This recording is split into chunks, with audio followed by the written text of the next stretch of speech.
ಸ್ನೇಹಿತರೆ, ನೀವು ಕಾಂತಾರ, ಅಯನಾರ್ನಂತಹ ಸಿನಿಮಾವನ್ನು ನೋಡಿಯೇ ಇರ್ತೀರಿ.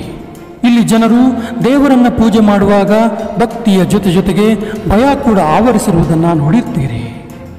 ದಕ್ಷಿಣ ಭಾರತದ ವನಿಯಾರ್ ಸಮಾಜವು ಉಗ್ರ ರೂಪಿ ದ್ರೌಪದಿಯನ್ನು ಪೂಜೆ ಮಾಡುತ್ತಾರೆ.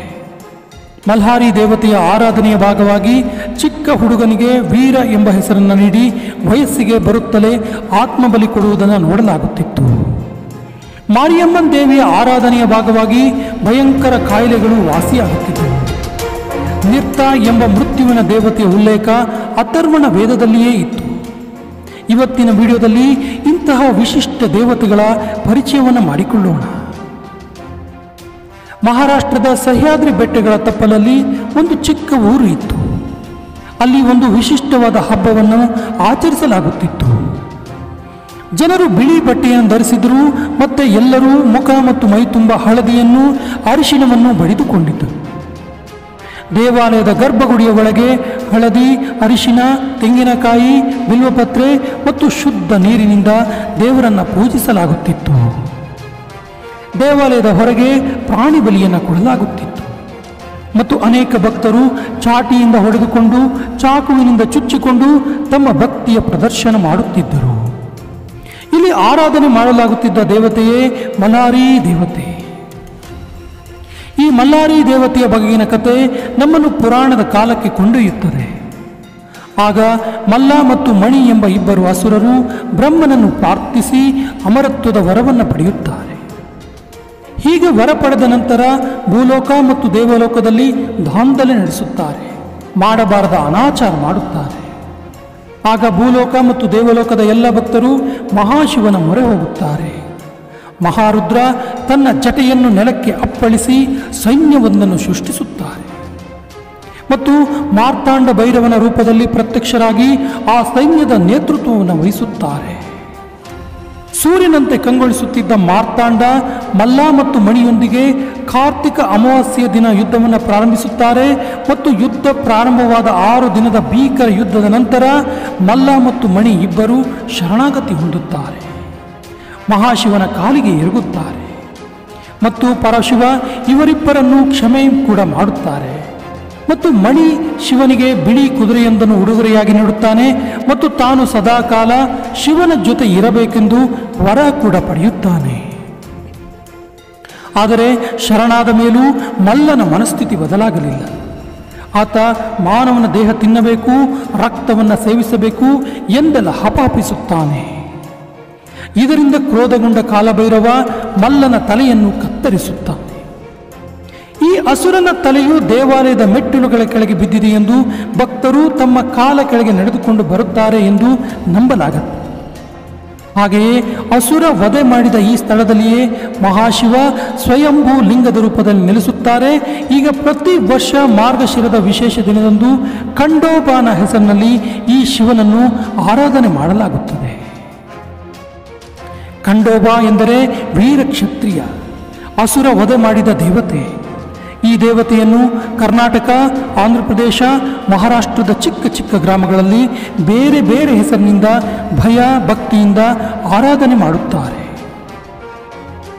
ಖಂಡೋಬನನ್ನು ಭಗವಾನ್ ಶಿವನ ರೂಪವೆಂದೇ ಭಾವಿಸುತ್ತಾರೆ ಮತ್ತು ಕೆಲವರು ಶಿವ, ಸೂರ್ಯದೇವ, ಕಾರ್ತಿಕೇಯ ಸೇರಿದ ಒಟ್ಟಾರೆ ರೂಪದಲ್ಲಿ ಪೂಜೆ ಮಾಡುತ್ತಾರೆ. ಈ ಮಹಾಶಿವನಿಗೆ ಇಲ್ಲಿ ಖಂಡೋಬಾ, ಮಲ್ಹಾರಿ, ಮಾರ್ತಾಂಡ ಭೈರವ, ಲಾಲಾಕಾಂತ್ ಎಂಬುದಾಗಿ ಬೇರೆ ಬೇರೆ ಹೆಸರಿನಿಂದ ಕರೆಯುತ್ತಾರೆ. ಇಲ್ಲಿನ ವ್ರತ ಆಚರಣೆಗಳು ವಿಶಿಷ್ಟವಾಗಿವೆ ಮತ್ತು ಕೆಲವು ವ್ರತ ಆಚರಣೆಗಳು ವಿಚಿತ್ರ ಕೂಡ ಆಗಿವೆ. ಈ ದೇವತೆಗೆ ಕುರಿ ಮಾಂಸವನ್ನು ಅರ್ಪಣೆ ಮಾಡುತ್ತಾರೆ. ಇದು ಮಣಿಗೆ ನೀಡಿದ ವರ ಎಂದೇ ಭಾವಿಸಲಾಗುತ್ತೆ ಮತ್ತು ಕೆಲ ಕಾಲದವರೆಗೆ ಒಂದು ಮಗುವನ್ನು ವೀರ ಎಂಬ ಹೆಸರಿನಲ್ಲಿ ದೇವರಿಗೆ ಬಿಟ್ಟು ಆ ಮಗು ವಯಸ್ಸಿಗೆ ಬರುತ್ತಲೇ ಆ ಮಗುವಿನ ಬಲಿ ಕೂಡ ಮಾಡುತ್ತಿದ್ದರು ಎನ್ನಲಾಗುತ್ತೆ. ಆದರೆ ಸುದೈವದಿಂದ ಈ ವಿಚಿತ್ರ ಆಚರಣೆ ಇಂದಿಗೆ ಕಂಡುಬರುವುದಿಲ್ಲ. ಆದರೆ ತಮ್ಮ ಭಕ್ತಿಯನ್ನು ಪ್ರದರ್ಶಿಸುವ ಸಲುವಾಗಿ ದೇವಾಲಯದ ಹೊರಭಾಗದಲ್ಲಿ ಚಾಟಿಯಿಂದ ಹೊಡೆದುಕೊಳ್ಳುತ್ತಾರೆ, ಚಾಕುವಿನಿಂದ ಚುಚ್ಚಿಕೊಳ್ಳುತ್ತಾರೆ. ಈ ದೇವತೆಯನ್ನು ಜೈನ ಮತ್ತು ಮುಸ್ಲಿಂ ಧರ್ಮದಲ್ಲಿಯೂ ಕೂಡ ಆರಾಧನೆ ಮಾಡಲಾಗುತ್ತೆ ಎನ್ನುತ್ತಾರೆ. ಮಲಾಕಾನ್ ಮಲ್ಲು ಎಂಬುವನು ಖಂಡೇಬಾನ ರೂಪ ಎಂದೇ ಭಾವಿಸಲಾಗುತ್ತೆ. ಇನ್ನು ದೇವಿ ಮಾರಿಯಮ್ಮ. ದಕ್ಷಿಣ ಭಾರತದ ವನ್ಯಾರ್ ಸಮಾಜವು ದ್ರೌಪದಿಯನ್ನು ಭಯ ಮತ್ತು ಭಕ್ತಿಯಿಂದ ಪೂಜಿಸುತ್ತಾರೆ ಮತ್ತು ದ್ರೌಪದಿ ಮಹಾಶಕ್ತಿಯ ರೂಪವೆಂದೇ ಭಾವಿಸುತ್ತಾರೆ. ಆದರೆ ಮಹಾಭಾರತದಲ್ಲಿ ಆಕೆ ಸಾಮಾನ್ಯ ಮಹಿಳೆಯಂತೆ ವಾಸಿಸಿದ್ದಳು ಎನ್ನಲಾಗುತ್ತೆ. ಪಾಂಡವರು ವನವಾಸದ ಕಾಲದಲ್ಲಿ ಈ ವನ್ಯಾರ ಜನಾಂಗಕ್ಕೆ ಘೋರ ಅರಣ್ಯದ ಒಳಗಿನಿಂದ ಪ್ರಜ್ವಲಿಸುವ ಬೆಳಕೊಂದು ರಾತ್ರಿ ವೇಳೆ ಕಾಣಿಸುತ್ತಿತ್ತು. ಕುತೂಹಲಿಗಳಾದ ಈ ಜನರು ಅಲ್ಲಿ ಹೋಗಿ ನೋಡಿದಾಗ ಮರದ ಕೆಳಗೆ ದ್ರೌಪದಿ ಮಲಗಿದ್ದು ಆಕೆಯಿಂದ ದೇದೀಪ್ಯಮಾನವಾದ ಬೆಳಕೊಂದು ಪ್ರಜ್ವಲಿಸುತ್ತಿದ್ದು ಇಡೀ ಕಾಡನ್ನು ತುಂಬಿಕೊಂಡಿತ್ತು ಎನ್ನಲಾಗುತ್ತೆ. ಮತ್ತು ಆಕೆಯನ್ನು ಕಂಡವರು ದ್ರೌಪದಿ ತನಗಾದ ಅನ್ಯಾಯಕ್ಕೆ ಉಗ್ರ ರೂಪವನ್ನು ತಳೆದಿದ್ದರು ಎನ್ನುತ್ತಾರೆ. ಮುಂದೆ ಇದೇ ಜನಾಂಗದವರು ದ್ರೌಪದಿಯನ್ನು ಪೂಜಿಸಿ ಉಗ್ರ ರೂಪದಿಂದ ಸೌಮ್ಯ ರೂಪಕ್ಕೆ ತರುತ್ತಾರೆ ಮತ್ತು ದ್ರೌಪದಿ ದೇವತೆಯ ಪೂಜೆಯಿಂದಾಗಿ ಮಳೆ ಬೆಳೆ ಸುಭಿಕ್ಷವನ್ನು ಕೂಡ ಈ ಜನಾಂಗದವರು ಸಿದ್ಧಿಸಿಕೊಂಡಿದ್ದಾರೆ. ಮತ್ತು ದಡಾರ ಸಿಡುವಿನಂತಹ ಮಾರಣಾಂತಿಕ ಕಾಯಿಲೆಗಳು ಕೂಡ ಈಕೆಯ ಆರಾಧನೆಯ ಬಳಿಕ ದೂರವಾಗಿವೆ ಎನ್ನಲಾಗುತ್ತೆ. ಇದೇ ಕಥೆಗೆ ಪೂರಕವಾಗಿ ಹೋಲಿಕೆಯಾಗುವ ಇನ್ನೊಂದು ದೇವತೆ ಉತ್ತರ ಭಾರತದಲ್ಲಿ ಕಂಡುಬರುತ್ತೆ. ಆ ದೇವತೆಯೇ ಶೀತಲಾದೇವಿ. ಶೀತಲಾದೇವಿಯು ಕೂಡ ಮಾರಣಾಂತಿಕ ಕಾಯಿಲೆಗಳನ್ನು ದೂರ ಮಾಡುತ್ತಾರೆ ಎನ್ನುತ್ತಾರೆ ಸ್ಥಳೀಯರು. ಇನ್ನು ತಮಿಳುನಾಡಿನ ಪ್ರತಿ ಗ್ರಾಮದ ಹೊರಗೆ ದೊಡ್ಡ ಕಣ್ಣುಳ್ಳ ಬಿಳಿ ಕುದುರೆಯೊಂದರ ಮೇಲೆ ಯೋಧನೊಬ್ಬನು ಕುಳಿತಿರುತ್ತಾನೆ. ಈ ಮಹಾಯೋಧನೆ ಅಯ್ಯನಾರ್ ದೇವತೆ ಎಂದು ಕರೆಯಲಾಗುತ್ತೆ. ಈ ದೇವತೆ ಈ ಚಿಕ್ಕ ಚಿಕ್ಕ ಗ್ರಾಮಗಳನ್ನು ರಾತ್ರಿ ಹೊತ್ತು ಬೆಂಗಾವಲು ಕಾಯುತ್ತಾನೆ ಎಂದು ಹೇಳಲಾಗುತ್ತೆ ಮತ್ತು ಗ್ರಾಮಕ್ಕೆ ಯಾವುದೇ ದುಷ್ಟ ಆತ್ಮಗಳಾಗಲಿ ದುಷ್ಟ ಶಕ್ತಿಗಳಾಗಲಿ ಪ್ರವೇಶಿಸುವುದನ್ನು ತಡೆಯುತ್ತಾರೆ ಎಂದು ನಂಬಲಾಗಿದೆ.